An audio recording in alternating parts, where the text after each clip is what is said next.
오늘의 10분 말씀. 요한 3서 1장 1절로 8절입니다. 요한 2서에서는 두 가지 주요 내용을 살펴봤습니다. 첫 번째는 진리 안에서 서로 사랑하라 말합니다.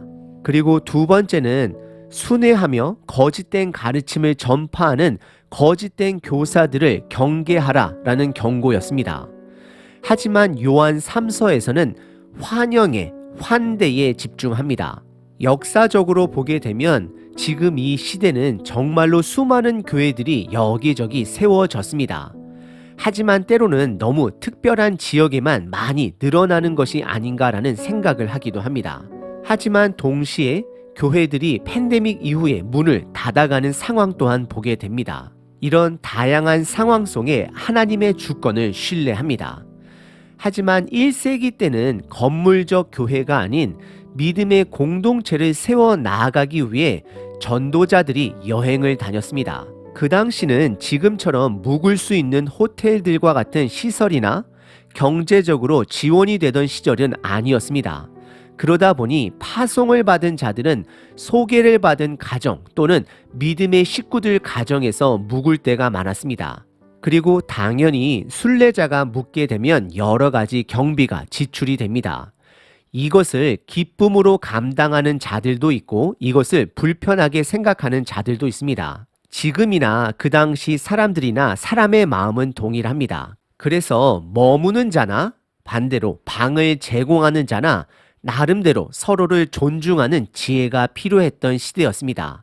더 나아가 요한 2서에서는 거짓된 복음을 전파하는 자들을 경계하고 그런 자들에게는 방도 제공하지 말고 인사도 하지 말 것을 경고합니다.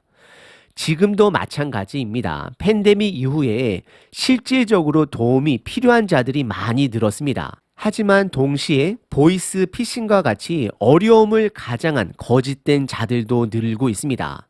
이것을 분간하는 것은 지혜가 필요합니다.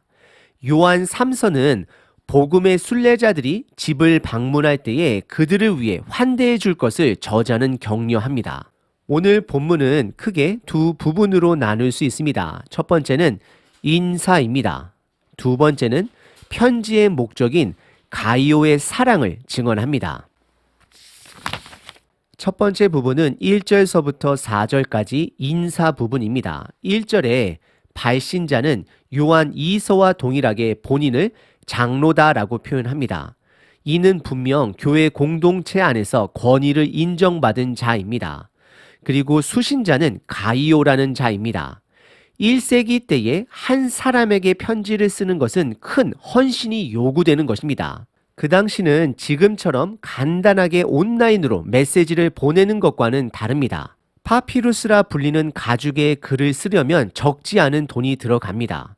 그리고 편지를 전달하기 위해서는 한두 사람의 시간과 여행에 관련된 지출이 요구됩니다. 그래서 장로는 가이로라는 사람에게 특별한 마음이 있는 것을 확인할 수 있습니다. 1절입니다.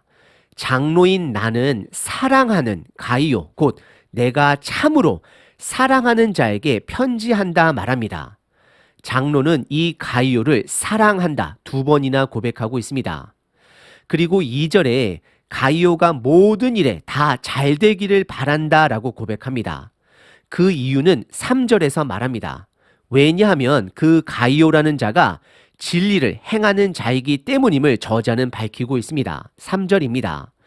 형제들이 와서 내게 있는 진리를 증언하되 내가 진리 안에서 행한다 하니 내가 심히 기뻐한다 라고 말합니다. 3절에서 등장하는 형제들은 5절에 등장한 복음을 전파하는 나그네를 가리킵니다. 그래서 저자는 교회의 리더로서 복음 전도자를 파송했는데 그 전도자들이 그 지역에 가서 가이오의 사랑을 경험하고 저자에게 전달한 것입니다.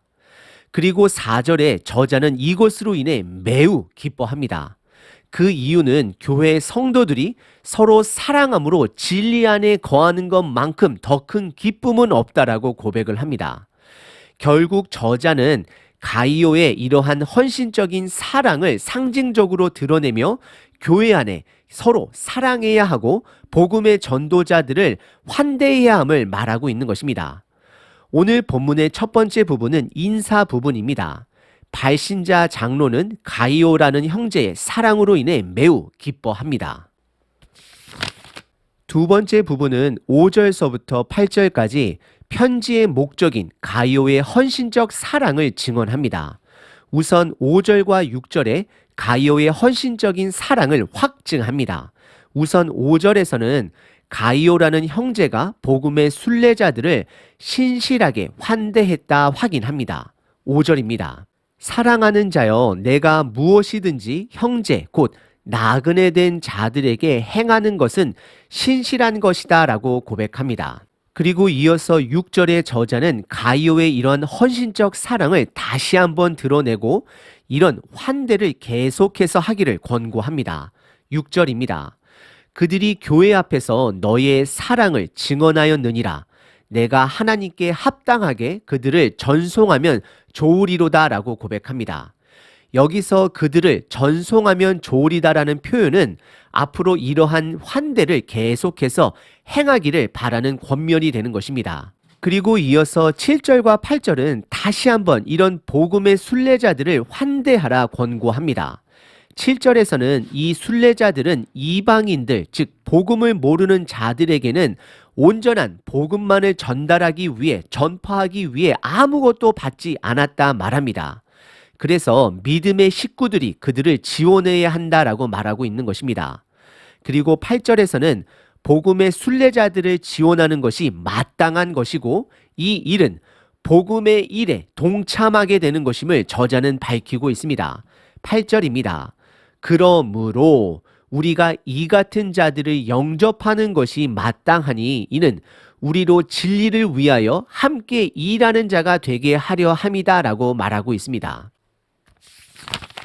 오늘 본문은 장로된 저자가 가이오의 헌신적 사랑을 확증합니다. 공동체에게 모범을 제시하고 있는 것입니다. 그리고 그로 인해 저자는 매우 기뻐합니다. 더 나아가 저자는 이런 섬김에 동참하는 것은 복음의 일에 동참한다라고 말을 하고 있습니다. 오늘 본문은 섬김으로 그 복음의 일에 동참하는 것이 마땅하다라고 말을 하고 있습니다. 각자의 섬김의 그릇은 조금씩 다릅니다. 하지만 중요한 것은 그 작은 그릇이라 할지라도 조금씩 넓혀져 가야 합니다. 내 가족, 내 교회, 내 나라에서 벗어나 낯선 사람에 이르기까지 그 섬김은 확장되어져 가야 합니다. 결국 복음은 사랑과 함께 전파됩니다. 사도행전 1장에 우리가 성령을 받으면 복음의 능력을 받게 되는데 그 능력은 가장 가까운 예루살렘과 온 유대와 낯선 땅인 사마리아와 땅끝까지 이르러 증인이 된다 성경은 말합니다. 여기서 복음의 능력은 무엇일까요? 바로 내가 받은 사랑으로 인하여 남을 사랑하는 것입니다. 그리고 증인이 된다라는 것은 첫 번째 말씀의 뿌리를 둔 삶을 사는 자입니다. 그리고 두 번째는 사랑함으로 증인이 되는 것입니다. 그래서 말씀이 되신 예수님으로부터 받은 은혜를 소외된 자들에게 나눌 때에 그리고 낯선 자들에게 나눌 때에 복음의 능력이 점점 전파되어지는 것이고 드러나게 되는 것입니다. 오늘 하루도 각자의 섬김의 그릇을 조금 더 넓히시는 저와 여러분 되시길 바랍니다. 하나님, 저에게 부어주신 은혜를 남들에게 나누는 자 되기를 원합니다. 아멘.